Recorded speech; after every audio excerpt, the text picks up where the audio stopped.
The Twitch streamer I cited for street racing posted a fake viral video to ruin me, so I played his game and ended his streaming career. I never thought my regular Tuesday night patrol would turn into a 6-month nightmare that nearly cost me my badge.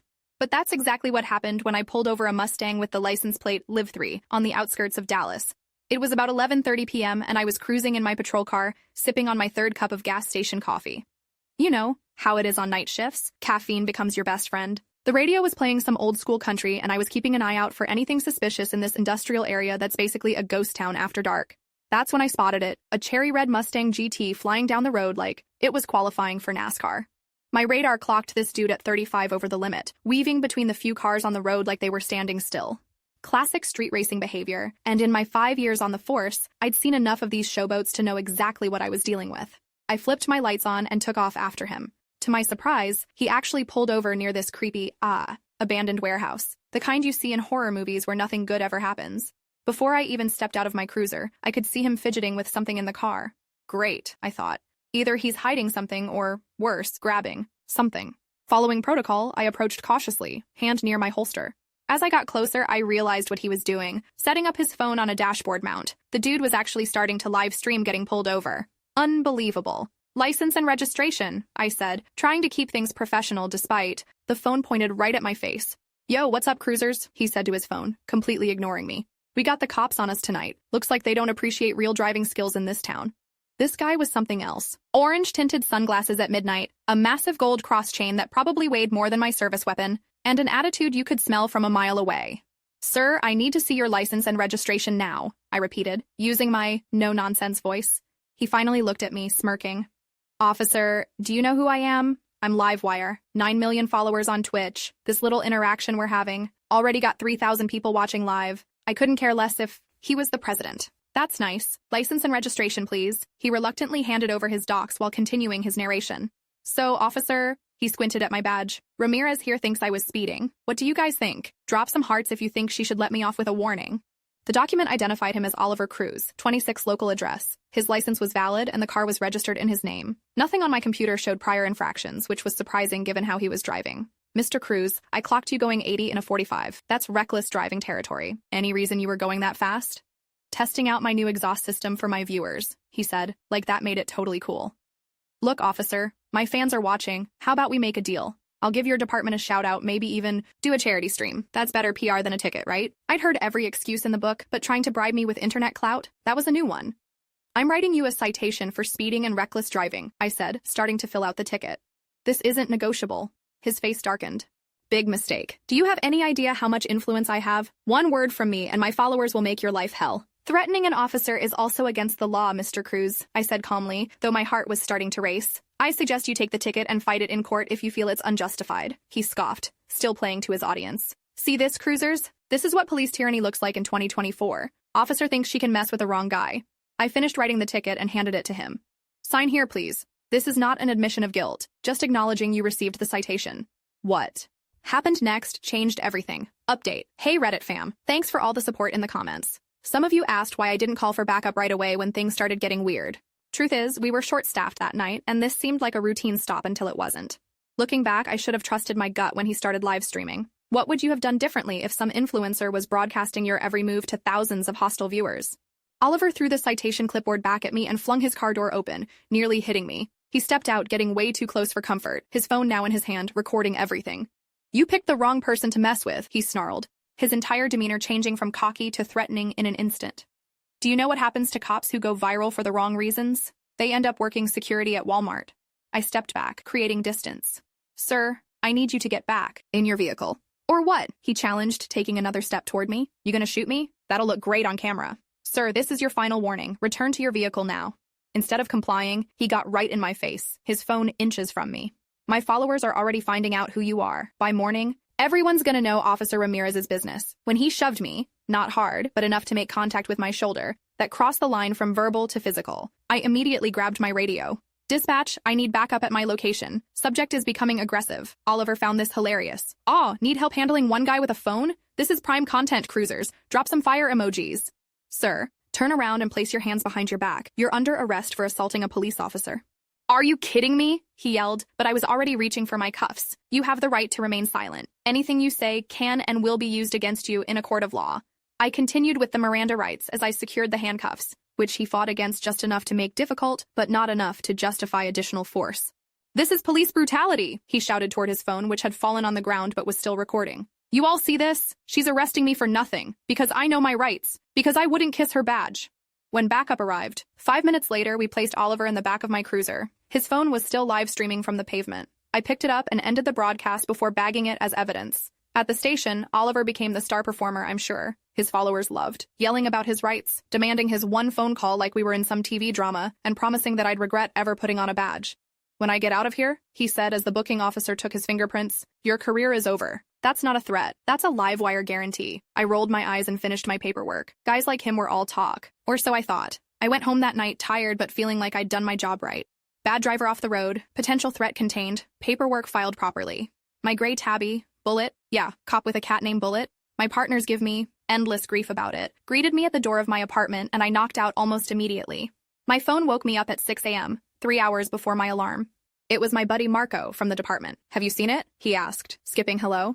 Seen what? I mumbled, still half asleep. Check your email. The captain sent something to the whole department. It's about you. Fully awake now, I opened my laptop and found the email. It contained a link to a YouTube video titled Power Tripping Cop Assaults Streamer for No Reason.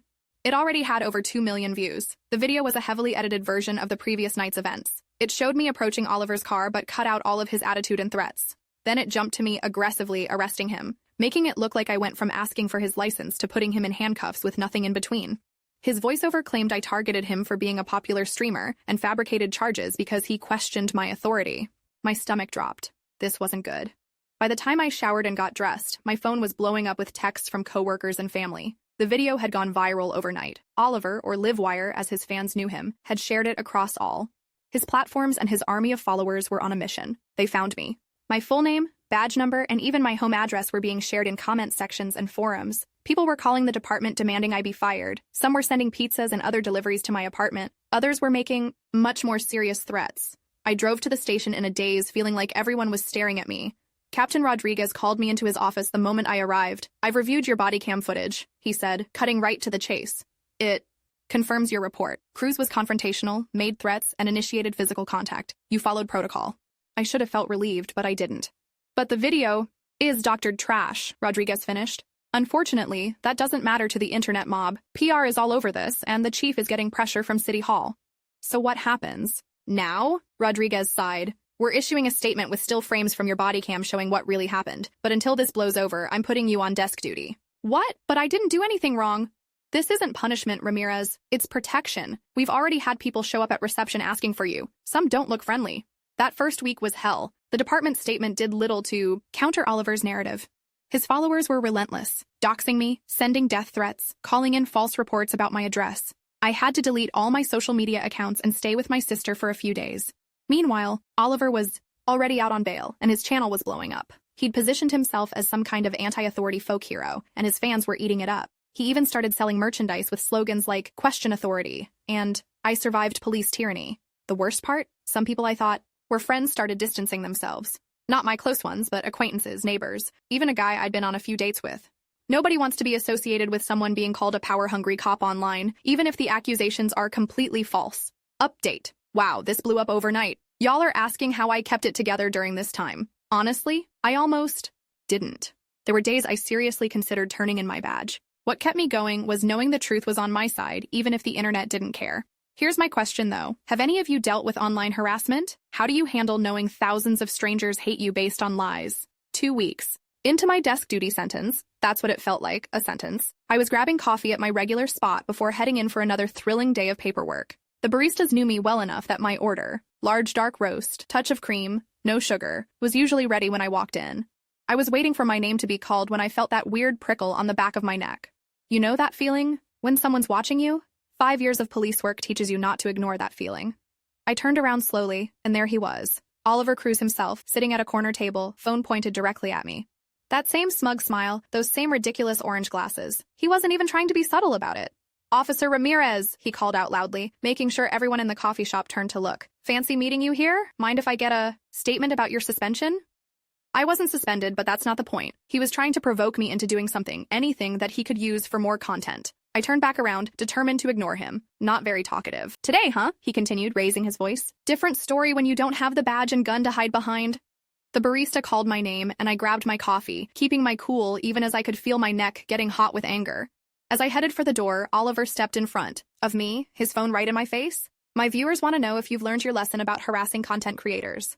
I stepped around him without a word and walked out, my hands shaking so bad I nearly spilled my coffee. From behind me, I heard him call out, "Running away? I thought cops were supposed to be brave." Once outside, I called it in. Technically, what he was doing could be considered harassment, especially after the arrest. 2 officers showed up within minutes and dispersed him, but the damage was done. Another video went up that afternoon. Corrupt cop hides from accountability. I was beginning to think this would never end. That night, I sat in my apartment with Bullet on my lap, wondering if I should just quit the force and move to another state. Start over somewhere where nobody had heard of Livewire. Then my phone pinged with an email from an address I didn't recognize. Officer Ramirez, you don't know me, but I used to work for Oliver as his channel moderator until 3 months ago. I have information you might find interesting about what he's really planning. If you want to talk, meet me at Riverside Park tomorrow at 4 p.m. I'll be on the bench near the east entrance. Kate, I almost deleted it, thinking it was either a trap or some kind of sick joke. But something about the message seemed genuine. After running a background check on the email address, which linked to a Catherine Jensen with no criminal record, I decided to go. Off-duty, in civilian clothes, and with my personal firearm, just in case. Kate turned out to be a nervous-looking woman in her early 20s. She kept checking over her shoulder as we talked, clearly afraid of being seen. Oliver isn't just trying to get views, she explained after I'd convinced her I wasn't wearing a wire or recording her. He's obsessed with you now. He sees you as the perfect villain for his content, and he's planning something big. What do... You mean I'm big? He's hosting a party this weekend at his house. Lots of drugs, supposedly some stolen merchandise. He's invited a bunch of other streamers and his top subscribers. And you know this how?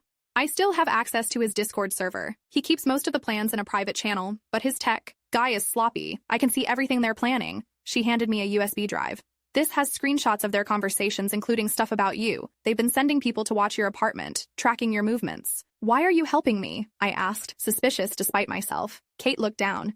I used to think Oliver was just a harmless prankster making good content. Then I saw how he treated people when the cameras weren't rolling. What he's doing to you, it's not right. And it's not the first time he's targeted someone for views. The USB drive contained exactly what Kate had promised. Screenshots of conversations between Oliver and his inner circle, planning ways to provoke me, sharing my personal information, even discussing breaking into my apartment for a prank video. There was also discussion about the upcoming party, which mentioned premium party favors and merchandise that fell off a truck, obvious code for drugs and stolen goods. I took everything straight to Captain Rodriguez. At first, he was skeptical. This could easily look like a vengeful cop trying to set up someone who embarrassed her. But the evidence was compelling enough that he agreed to run it by the narcotics division. It turned out Oliver Cruz was already on their radar for potential involvement in a local drug distribution network that operated primarily through social media. The party Kate had mentioned presented the perfect opportunity for an operation. The raid happened Saturday night around 11 p.m. when Oliver's party was in full swing. I wasn't part of the operation, too much conflict of interest, but I watched the body cam footage afterward. The look on Oliver's face when officers burst through his door was priceless. The livestream he'd been running cut off abruptly as he was cuffed and read his rights. For real this time, not the performance he'd put on during our encounter. The search of his house turned up exactly what we expected: cocaine, MDMA, unregistered, firearms, and surprisingly, some items that had been stolen from my apartment during a break-in I hadn't even realized had happened. They'd taken my spare uniform, some personal photos, and mail, probably planning to use them for some kind of expose video. But the real goldmine was Oliver's computer and phone. Text messages revealed conversations with followers about harassing me, including offering rewards to anyone who could get dirt on me. There were detailed plans for escalating the situation, with the end goal being forcing me to quit the department in disgrace. With the evidence from the raid combined with my original body cam footage, the district attorney had a solid case. Oliver was charged with multiple felonies: drug possession with intent to distribute, possession of stolen property, conspiracy to commit harassment, and the original charge of assaulting an officer. The case never went to trial. Oliver's lawyer negotiated a plea deal: 3 years in prison, with possibility of parole after 18 months. His streaming career imploded overnight. Sponsors dropped him, his accounts were demonetized, and most of his so-called friends in the streaming community suddenly couldn't remember who he was. Update. I can't thank you all enough for the overwhelming support. So many of you have shared similar stories about being targeted by online mobs, and it reminds me why I wanted to be a cop in the first place, to protect people from bullies, whether they're on the streets or hiding behind screens. A lot of you are asking what happened to Kate. I'm happy to say she's doing well, starting her own legitimate streaming channel focused on positive content. Now I'm wondering, how do we fix this culture where destroying someone's life is considered entertainment? It's been 6 months since the raid. I'm back on patrol duty, cruising the same streets where this all started. Things have mostly returned to normal, though I still get recognized sometimes, both by people who support me and occasionally by diehard fans of Livewire who still think I'm the villain in his story.